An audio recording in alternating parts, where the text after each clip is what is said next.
요셉의 형제들이 그들의 아버지가 죽었음을 보고 말하되 요셉이 혹시 우리를 미워하여 우리가 그에게 행한 모든 악을 다 갚지나 아니할까 하고 그들에게 말을 전하여 이르되 당신의 아버지가 돌아가시기 전에 명령하여 이르시기를 너희는 이같이 요셉에게 이르라. 내 형들이 내게 악을 행하였을지라도 이제 바라건대 그들의 허물과 죄를 용서하라 하셨나니 당신 아버지의 하나님의 종들인 우리 죄를 이제 용서하소서 하매 요셉이 그들이 그에게 하는 말을 들을 때 울었더라. 그의 형들이 또 친히 와서 요셉 앞에 엎드려 이르되 우리는 당신의 종들이니 요셉이 그들에게 이르되 두려워하지 마소서 내가 하나님을 대신하리이까.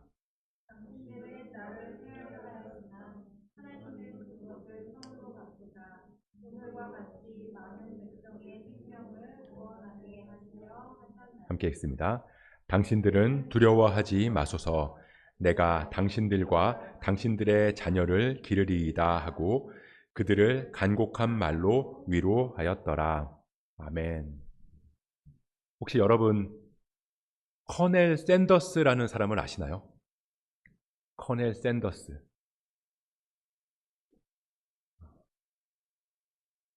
아마 이분 많이 보셨을 텐데 잘 모르시나요?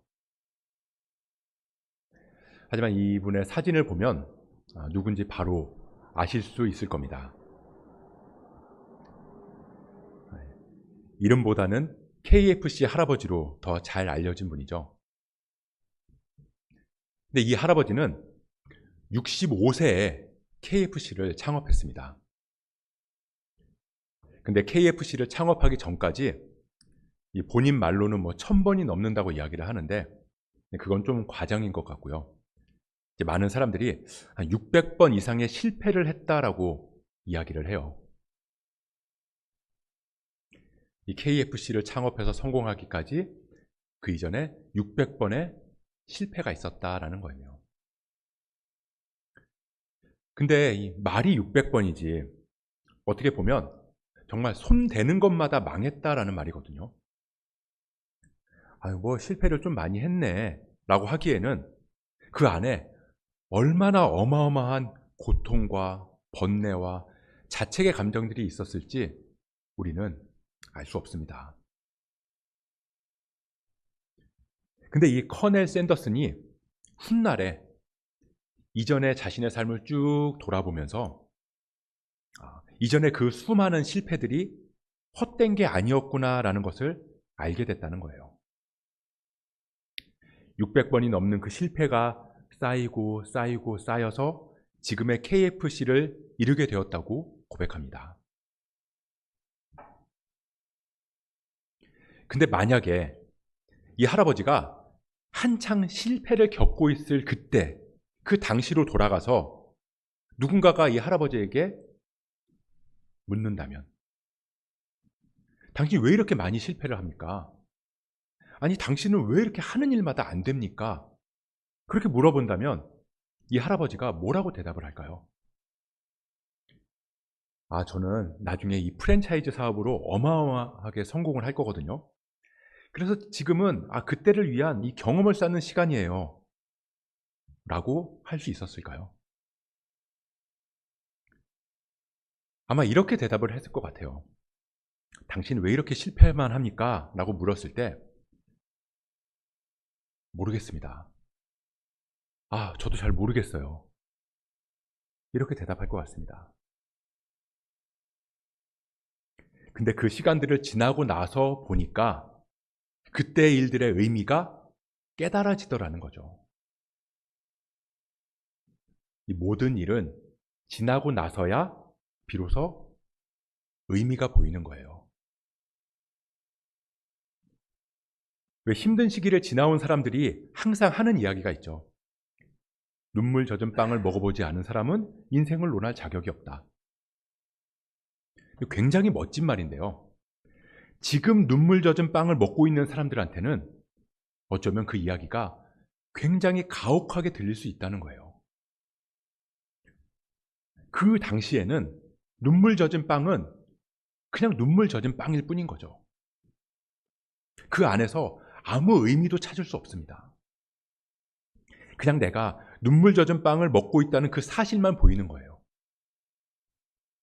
근데 그 시기를 다 지나고 나서 보면 그 눈물 젖은 빵에 의미가 보이고 의미를 부여할 수 있게 되는 겁니다. 우리의 신앙도 그렇잖아요. 물질적으로, 육신적으로 힘든 시기를 지나고 있을 때는 그 안에서 의미를 찾을 수가 없어요. 그 고통이 해석되지 않는다는 겁니다. 그래서 그럴 때 주변에서는 이렇게 이야기를 할 때가 있죠. 막 해석을 해주는 거예요. 야, 너 하나님이 크게 쓰시려고 그러는 거야. 너를 향한 하나님의 계획이 다 있어. 지금은 훈련의 시간이야. 굉장히 믿음 좋은 말처럼 들리지만 사실은 이 신앙이라는 이름으로 폭력을 행사하고 있는 거라는 거예요. 하나님의 뜻이 있다. 하나님의 계획이 있다. 근데 그런 해석은요, 고통을 겪은 당사자만이 할 수 있는 말입니다. 그 사람이 그 시기를 다 지나간 후에야 비로소 할 수 있는 말이 그런 말이라는 거예요. 물론 이해는 돼요. 그걸 보고 있는 제3자가 너무 안타까우니까 위로해주고 싶고 또 힘을 실어주고 싶어서 이제 그런 이야기들을 하는 건데, 힘든 당사자한테는 그런 말들이 잘 들어오지 않는 거예요. 그렇다면 이 현재의 고통이 해석되지 않을 때, 그때 우리는 어떻게 해야 할까요? 우리는 모든 것을 다 이해할 수 없습니다. 하지만 그럼에도 할 수 있는 게 있어요. 하나님과 동행하는 것. 왜 그런지는 모르지만 그냥 믿음으로 그 길을 견뎌낼 수는 있습니다. 해석되지 않는 시간을 견디는 게 믿음이에요. 믿음은 답을 모른 채로 하나님을 붙드는 겁니다. 그럴 때 하나님께서는 때가 되면 우리가 지나온 그 길의 의미를 해석할 수 있게끔 해주시는 거죠. 왜 고속도로를 지나다 보면요, 이런 문구를 볼 때가 있어요. 비트박스. 보신 적 있으시죠? 이 사고 날 때의 이 대처 요령인데요. 비, 비상등 켜고, 트렁크 열고, 밖으로 대피해서, 스마트폰으로 신고하세요. 사고가 났는데 그냥 거기 앉아서 이거 왜 사고가 났지? 도대체 뭐가 문제지? 그거 분석하고 있으면 안 된다는 거예요. 어차피 거기서는 이유를 알 수 없습니다. 일단 밖으로 나가야죠. 일단 안전부터 챙겨야 되는 거예요. 살아야 된다고요. 그리고 나서 사고가 수습되고 차량을 점검하다 보면 이유를 알게 되는 거예요.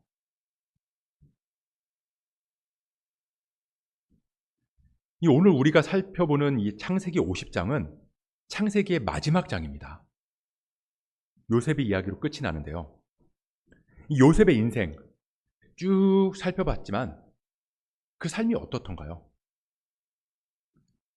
굉장히 다이나믹해요. 안 좋게 말하면 그냥 기구한 삶을 살았다라고밖에 할 수 없습니다. 막 아버지의 사랑을 독차지하는 이쁨 받는 자식으로 살다가 한순간에 노예가 되고요. 그러다가 그 팔려간 보디발의 집에서 매니저급까지 딱 올라갔는데 그 보디발 아내의 유혹을 뿌리치다가 억울한 누명을 쓰고 감옥에 갇히는 죄수의 신분이 되기도 하고요. 또 거기서는 정치인들 수종 드는 일을 하면서 감옥에서 풀려날 기대를 막 가지고 잔뜩 부풀었다가 자신의 존재가 잊혀져서 그냥 꿈도 희망도 다 사라진 채로 그냥 시간만 보내고 있었어요.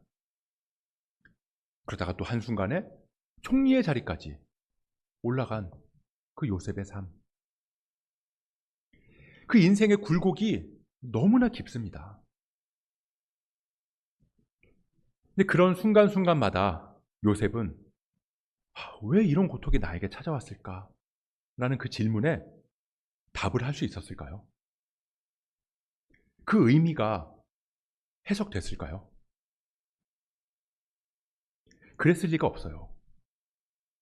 노예로 팔려갈 때, 그래, 이게 다 하나님의 계획이야. 나 이제 얼마 있으면 총리 될 거니까, 이거 견딜 수 있어. 전혀 그런 생각하지 못했다는 겁니다. 이거 뭐지? 이거 뭐지? 나 이제 어떻게 되는 거지? 도대체 뭐가 어디서부터 잘못된 거지? 도대체 이제 나는 어떻게 해야 되는 거지? 그냥 아무것도 모른 채로 그냥 그 시기를 지나온 거예요. 이 욥기에도 보면 욥이 고난을 당할 때 왜 이런 일들이 자기한테 일어나는지 그걸 몰라서 막 괴로워했잖아요. 그런데 친구들이 와서 네가 죄를 지어서 그렇다는 둥, 하나님 잘 안 믿어서 그랬다는 둥, 그렇게 막 제멋대로 해석을 하면서 정죄를 해요. 그때 하나님께서 나타나셔서 뭐라고 하시냐면, 내가 천지 창조할 때 네가 어디 있었냐? 바람 불고 이슬 맺히고 생명이 태어나고 막 하늘의 별들이 한치의 오차도 없이 움직이는 그 이치를 네가 알기나 하냐? 그렇게 물으세요. 한마디로 우리는 모르는 게 많다는 거예요. 우리는 모른다는 겁니다. 모든 일에 담긴 의미, 그 뜻을 헤아릴 수 있는 존재가 아니라는 거예요.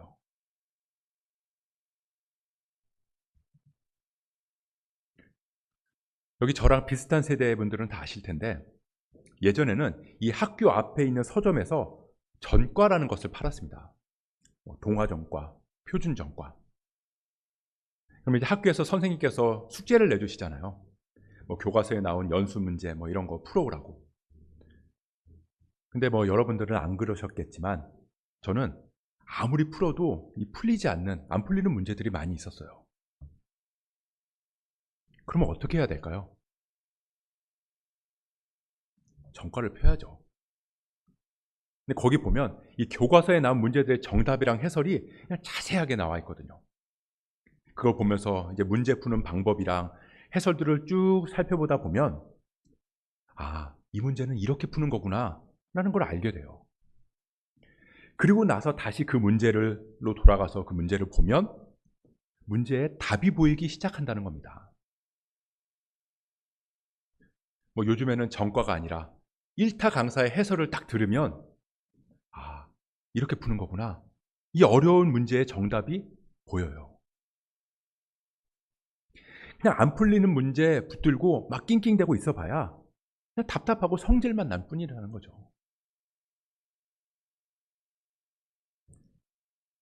요셉이 그동안 이 파란만장한 삶을 살아왔는데 그 당시에는 도무지 이해되지 않는 문제를 마주하면서 살아왔어요. 그런데 그 시기가 드디어 해석되었다는 겁니다. 어떻게 해석되었을까요? 우리 오늘 본문 20절 말씀인데 같이 한번 읽어보겠습니다. 함께 있습니다. 시작. 당신들은 나를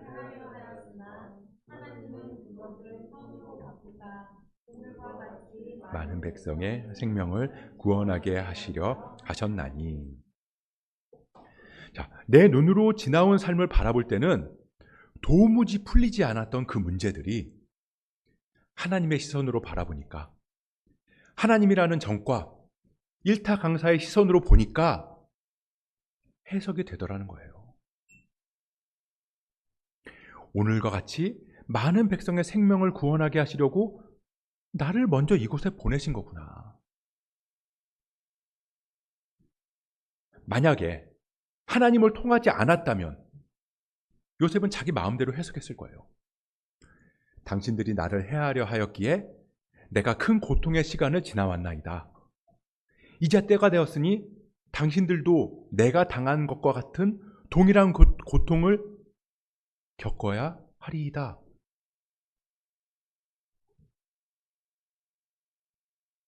우리도 그래요. 나를 힘들게 하는 사람, 나를 괴롭게 하는 사람들, 나를 아프게 하는 그 상황, 그거 생각하면 막 밤에 자기 전에 후회하잖아요. 아, 그때 이런 말로 되받아 쳐줬어야 되는데. 아, 그때 이렇게 한 방 날렸어야 되는데. 막 그렇게 복수를 꿈꾸면서 잠자리에 들곤 합니다. 근데 그게 우리의 본성이에요. 복수하고 싶은 마음이 우리의 본래 모습이라고요. 근데 그건 정답이 아니에요. 그 순간은 통쾌할지 모르지만 그로 인해서 또 다른 고통이 우리를 괴롭게 할 것이기 때문인 거죠. 하지만 거기에 하나님의 은혜가 개입되는 순간 하나님께서는 우리의 아픔과 괴로움을 바르게 해석하게 하신다는 겁니다. 이 우리는 어떤 사실 자체로 고통스러울 수 있어요. 하지만 그 고통을 더 깊게 만드는 건 그 사실을 하나님 없이, 하나님의 해석 없이 그냥 우리의 시선으로 바라볼 때가 많다는 거예요. 예를 들어서 어떤 친구가 나를 보고 그냥 지나갔어요. 그러면 그 친구가 나를 그냥 지나쳤다는 사실이 괴로울 수도 있지만 그 모습을 보면서 나 무시하는 거 아니야? 아, 나 싫어하는 거 아니야? 아, 나 따돌리려고 그러는 거 아니야? 그런 나의 해석 때문에 더 괴로운 거죠. 아, 실제로는 급한 일이 있었을 수도 있고 나를 미처 보지 못했을 수도 있잖아요. 내가 어떻게 해석하느냐에 달려있다는 겁니다. 그럴 때 사탄은 기가 막히게 그 틈을 타고 들어서 우리를 유혹해요. 야, 너 지금 무시당한 거야. 야, 이거 너 완전 상처받을 각인데? 야, 너 지금 가만히 있으면 안 되잖아. 계속 우리 마음에 속삭이는 거죠. 근데 그게 우리 안에 계속 쌓이고 쌓이다 보면 우리의 몸과 영혼이 그냥 그 도구로 인해서 썩게 되는 거예요. 그러다 보면 지금까지의 행복이나 기쁨은 전혀 보이지 않고 억울하게 당한 나만 보이고 나를 이렇게 만든 그 사람만 보여서 막 평생을 분노와 복수심을 끌어안고 죽어가는 겁니다. 다른 사람이 그 사람이 나를 죽이는 게 아니라 내 해석이 나를 죽이는 거라고요. 그리고 그게 사탄이 바라는 일이라는 겁니다. 그런데 하나님이 그런 우리의 삶에 개입하시면 하나님은 그 과거의 사실을 선으로 바꾸시고 나의 해석을 선으로 바꾸셔서 놀라운 은혜를 경험하게 하신다는 거예요.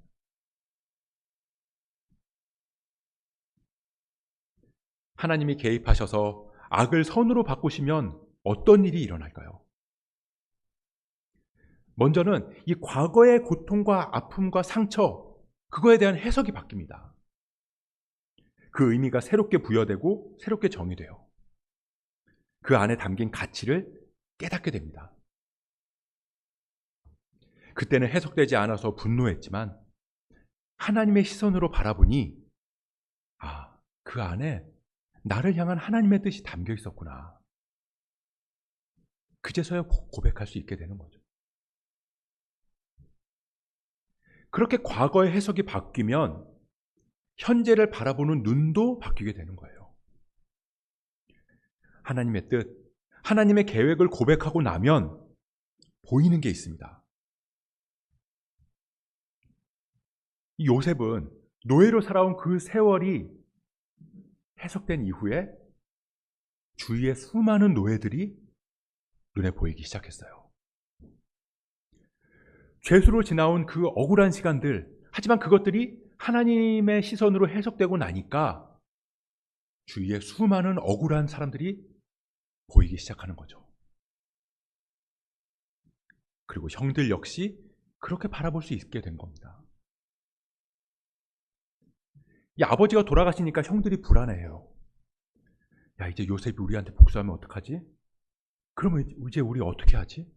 우리는 어떻게 되는 걸까? 그런 걱정과 두려움에 사로잡혀서 막 벌벌 떨고 있었거든요. 근데 그 모습이 이전에 구덩이에 빠진 채로 막 두려움에 떨면서 막 살려달라고 빌었던 자신의 모습이었던 거예요. 근데 그때의 일들이 하나님 안에서 해석되고 나니까 그 형들을 용서하고 품을 수 있는 모습으로 바뀌게 되었다는 거예요.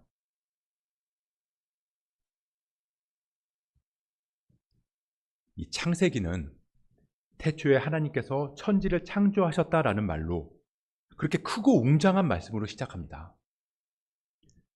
그리고 50장 창세기의 맨 마지막 절은 요셉이 죽었다라는 이야기로 끝을 맺어요. 그 말은 뭐냐면 하나님은 온 천지를 창조하신 창조주이시면서도 동시에 한 사람의 인생을 끝까지 붙드신다는 말입니다. 하나님은 이 별들의 움직임을 주관하시고 그 모든 별들을 한치의 오차도 없이 움직이게 하시는 분인 동시에 우리의 괴로움도, 우리의 아픔도, 우리의 눈물도 다 기억하시는 분이라는 거죠. 막 하나님은 세계 평화를 위해서 충분히 그것만으로도 바쁘시기 때문에 이 나같이 작은 사람의 이 사소한 일에는 관심이 없을 거라는 생각, 그거 잘못된 생각이라는 거예요. 하나님의 시선은 우리의 작고 사소한 일에도 관심을 가지시고 항상 우리에게 머무른다는 걸 잊지 말아야 합니다. 그리고 창세기가 끝나고 이 출애굽기라고 하는 이 하나님의 본격적인 인도하심, 하나님과 동행하는 그 여정이 시작되는데 그 사이에 반드시 해결해야 할 문제, 요셉에 풀리지 않았던 과거에 대한 해석이 있는 거예요.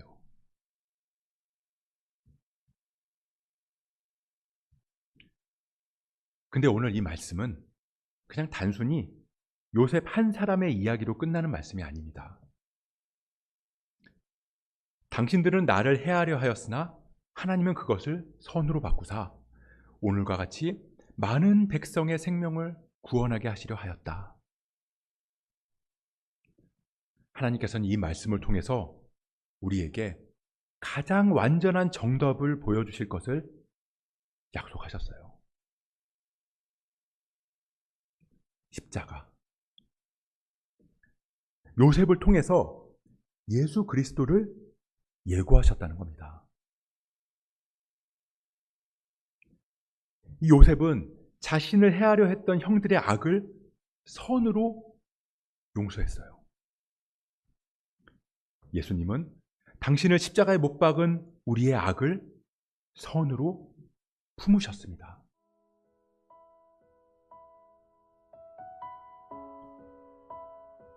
우리 안에는 아직까지 이해되지 않는 과거의 사건들이 있을 수 있어요. 아니 어쩌면 지금 그 시기를 지나고 있는 분들도 계실지 모르겠습니다. 하지만 우리가 이해하지 못하는 지금 이 순간에도 하나님은 이미 선을 이루고 계신 줄 믿으시기 바랍니다.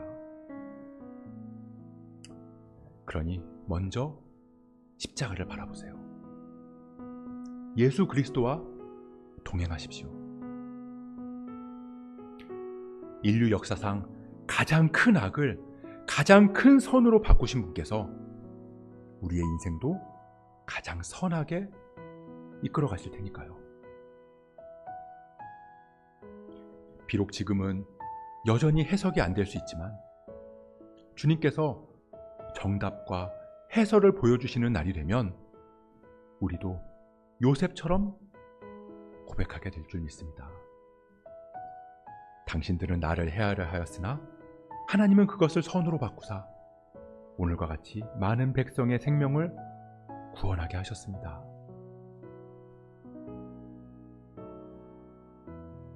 우리 안에 그 은혜가 가득하기를 소원합니다. 저와 여러분 모두가 정답 되시는 주님의 마음으로 삶을 해석하고 주님의 시선으로 세상을 바라보면서 믿음으로 오늘을 살아갈 수 있기를 주님의 이름으로 간절히 축복합니다.